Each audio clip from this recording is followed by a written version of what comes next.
FTP நேயர்களுக்கு வணக்கம். இன்று நம்மோடு சிறப்பு நேர்காணலுக்காக இணைந்திருக்கிறார் டிஎன் ட்ரோல் மீடியாவை சேர்ந்த ஷேகுவரா அவர்கள். வணக்கம். வணக்கம். வணக்கம். எப்படி இருக்கீங்க? நல்லா இருக்கு. அதிமுக பாஜக கூட்டணி உருவான பிறகாக தொடர்ந்து இந்த என்டிஏ அலைன்ஸ் என்னவா இருக்க போகுது, களத்துல எப்படி இருக்க போகுதுன்னு எல்லாரும் எதிர்பார்த்தாங்க.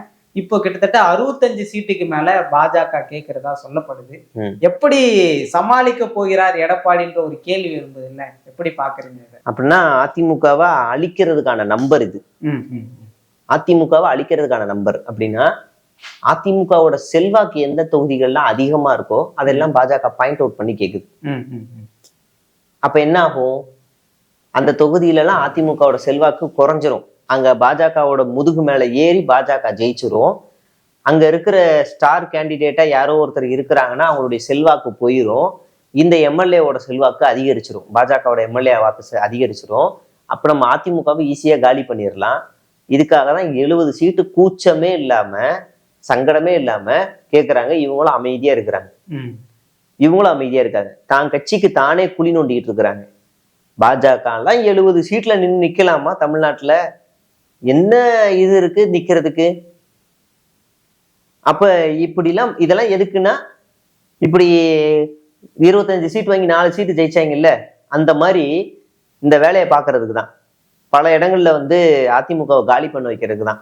ஸோ இதை அதிமுக தானே தான் தலையில மண்ணவாரி கூட்டிக்கிறது தான் பார்க்கணும். அதிமுக பொதுக்குழுவுல என்டிஏ அலைன்ஸ்ல யாரெல்லாம் வரணுன்ற அதிகாரம், அந்த அங்கீகாரம் எடப்பாடி அவர்களுக்கு கொடுக்கப்படுது. அதிமுக வெர்சஸ் டிஎம்கே அப்படின்னு நான் பிரிச்சு பார்க்க விரும்புறேன். இன்னைக்கும் காங்கிரஸ்ல இருக்கக்கூடியவர்கள் திமுக கூட்டணியை விரும்பல அப்படின்ற ஒரு பார்வை இருக்கு. அந்த இடத்துல திமுக ஏன் காங்கிரஸை சுமந்து போகணும் அப்படின்ற ஒரு பார்வை இருக்கு. இங்க என்டிஏ அலைன்ஸையே எடப்பாடி தான் ரூல் பண்றாரு. அப்போ அதிமுக தானே பலமான கட்சியா? என்டிஏல கூட்டணியில எந்த கட்சி இருக்கு? முதல்ல அதிமுக தலைமையில ஒரு பாஜகவை தவிர்த்து எந்த கட்சி இருக்கு? ஏதாவது ஒரு கட்சி சொல்லுங்க. யாருமே இல்ல. அவர் என்ன யாருமே இல்லாத தலைமை தாங்கினா என்ன, சும்மா உட்கார்ந்தா என்ன? அதுவுமே என்டிஏ கூட்டணியில அதிமுகவை எடப்பாடி பழனிசாமி விரும்பி ஏத்துக்கிட்டாரு கிடையாது. அமித்ஷா வந்தாரு, சத்தம் இல்லாம எடப்பாடி பழனிசாமி போய் நின்னாரு. கூட்டணின்னு அமித்ஷா அறிவிச்சாரு, எடப்பாடி பழனிசாமி அறிவிக்கல. கூட்டணின்னு அமித்ஷா அறிவிச்சாரு. பத்திரிகையாளர்கள் கேட்கிறாங்க, தலையை குனிஞ்சிட்டு ஓடி போனாரு. இப்ப வேற வழி இல்ல.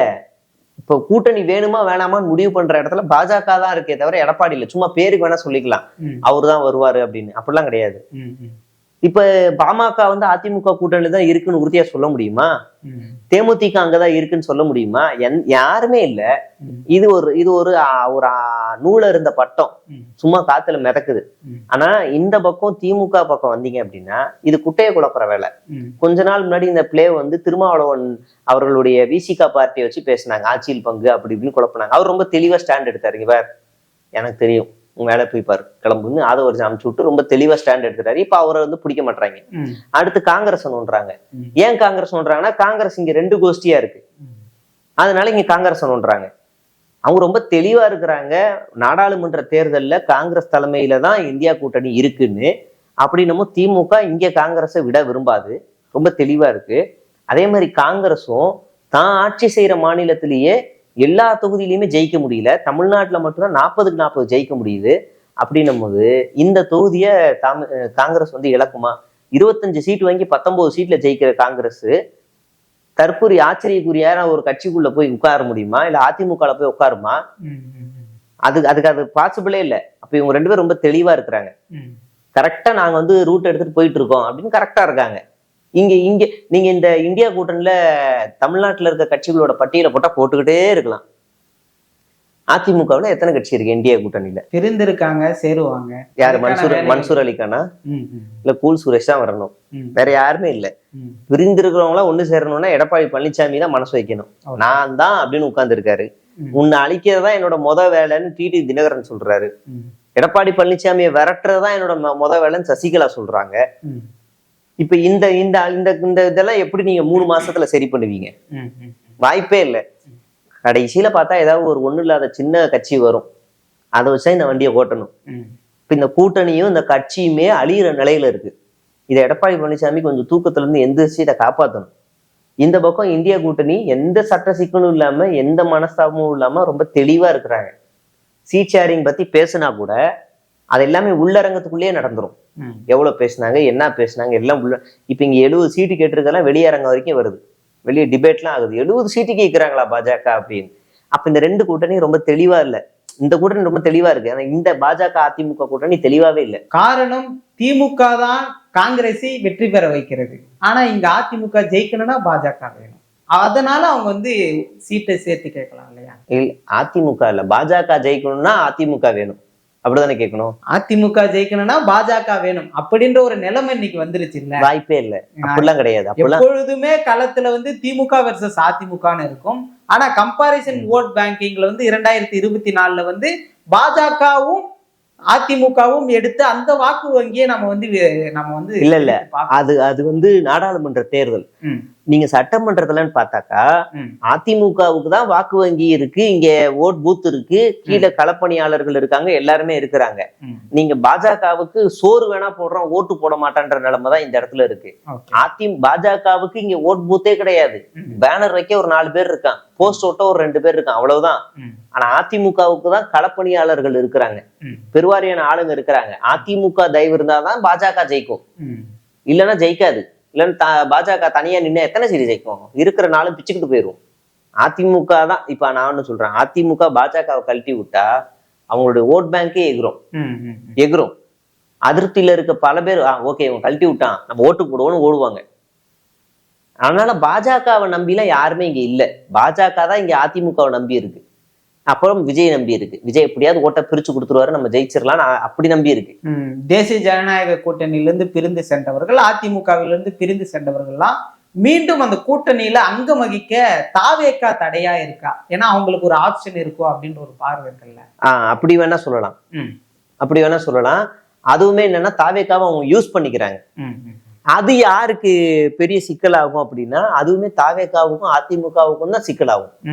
தாவேக்காவுல இருக்கிற தொண்டர்கள் எல்லாருமே என்ன மனநிலையில இப்பயே இருக்கிறான்னா, வெளியில இருந்து வர எல்லாருக்கும் மாநில பொறுப்பு.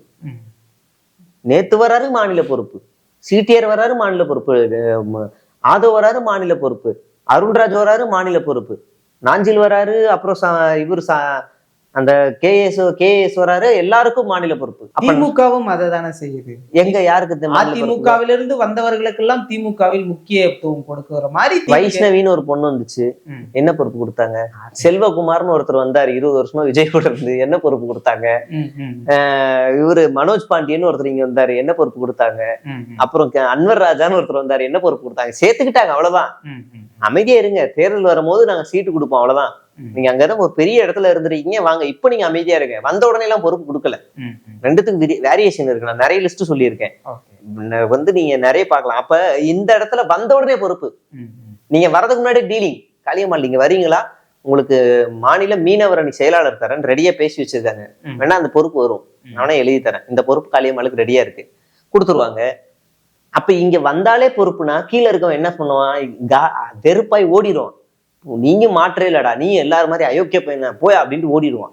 அதிமுக என்ன ஆகும்? தேயும், இருக்கெல்லாம் போறாங்களேன்னு தேயும், 2 பேருக்கும் காலியாவாங்க. தேய்கின்ற அதிமுக தாவேக்காவை பலப்படுத்தாதா? ஒரு போட்டி அதிமுகவை தானே இன்னைக்கு கோஷ்டி உருவாகும். தாவேக்காவில கோஷ்டி உருவாகும். இப்ப நீங்க இந்த ஆபீஸ்ல நீங்க வேலை செய்றீங்க, ஒரு 10 வருஷம் வேலை செய்றீங்க, நான் இன்னும் ஒரு அடுத்த மாசம் உங்களுக்கு மேனேஜர் போஸ்ட் வரப்போகுது. திடீர்னு ஒரு புது பையன் ஒருத்தன் வரான், வந்த உடனே அவருக்கு மேனேஜர் போஸ்ட் கொடுக்குறாங்க. உங்களை நீங்க என்ன வாப்பா சூப்பர்ப்பா பரவாயில்லப்பா நீ மேனேஜராகவே இருப்பா, ஒன்றும் இல்லப்பா நீங்க பெருந்தன்மையோட ஏத்துப்பீங்களா? உங்க உழைப்ப போட்டிருக்கீங்கல்ல, நியாயமா கேட்கறேன், பொறாம இல்லை, இது நியாயம். உங்க உழைப்ப போட்டிருக்கீங்கல்ல, 20 வருஷமா உழைப்பு போட்டிருக்கீங்க, போஸ்ட் ஓட்டிருக்கீங்க, கட் அவுட் வச்சிருக்கீங்க, முதல் ஷோ போயிருக்கீங்க, வேலை வெட்டியெல்லாம் விட்டுட்டு போயிருக்கீங்க, பல லட்சம் செலவு பண்ணிருக்கீங்க. திடீர்னு ஒருத்தன் வந்தா மாநில பொறுப்பு கொடுத்தான்னா அவனுக்கு போய் நீங்க வேலை செய்வீங்களா? கட்சி கட்டமைப்பு, ஆளுமை, அந்த இதெல்லாம் இது அனுபவம் இருக்கணும்ல, அனுபவங்களை பயன்படுத்திக்கிறாங்க, அப்படியும் பார்க்கலாம்ல. அருண்ராஜுக்கு என்ன அரசியல் அனுபவம் இருக்கு? ஆதவர்சனாவுக்கு என்ன அரசியல் அனுபவம் இருக்கு? புஷியானதுக்கு என்ன அரசியல் அனுபவம் இருக்கு? இதுக்கு முன்னாடி எந்த கட்சியில அவங்க வந்து அரசியல் அனுபவம் செஞ்சிருக்காங்க? கழகம் தானே செஞ்சார் ஆதவர்ஜனா. சிடிஆருக்கு என்ன அனுபவம் இருக்கு? பல கட்சி தாவி இருக்காரு, பல கட்சி தாவி வந்திருக்காரு, ஒரு கட்சியில உருப்படியா இல்லை, என்ன அனுபவம் இருக்கு? நாஞ்சில் சம்பத்துக்கு என்ன அனுபவம் இருக்கு? ஒரு பேச்சாளர், அவருக்கு ஏன் மாநில பொறுப்பு கொடுக்கணும்? செங்கோட்டையன் கொடுத்தீங்க, ஓகே, அவர் பெரிய அரசியல்வாதி. மற்றவங்களுக்கு எல்லாம் என்ன தகுதி இருக்கு, என்ன அரசியல் புரிதல் இருக்கு, கட்டமைப்பு இருக்கு, என்ன இருக்குன்னு நம்ம கேட்கணும்ல. யாருமே விஜய் கூட இருக்க யாருமே விஜய் கூட 20 வருஷமா இருந்தது இல்ல. எல்லாம் நடுவுல வந்தவங்க. ஒரு பொதுச் செயலாளருக்கு சொந்தமா ஒரு ட்வீட் கூட போட தெரியல. ஒரு 4 வார்த்தை எழுதி இன்னைக்கு இப்படி சட்ட ஒழுங்கு இப்படி இருக்குன்னு எழுதி கூட போட தெரியல. நீங்க வேணா செக் பண்ணி பாருங்க. விஜய் போட்ட எல்லாத்தையும் ரீட்வீட் பண்ணி வச்சிருப்பாரு ஒரு பொதுச் செயலாளர். இவரெல்லாம் நாளைக்கு வந்து இங்க வந்து ஆட்சியில் வந்து உட்கார்ந்தா இந்த தமிழ்நாட்டோட நிலைமையை பாரு, கேலி கூத்தாக்கி வச்சிருவாங்க. நிச்சயமா பல்வேறு விஷயங்கள் பேசணும், தொடர்ந்து பேசுவோம். நன்றி, நன்றி பாரு.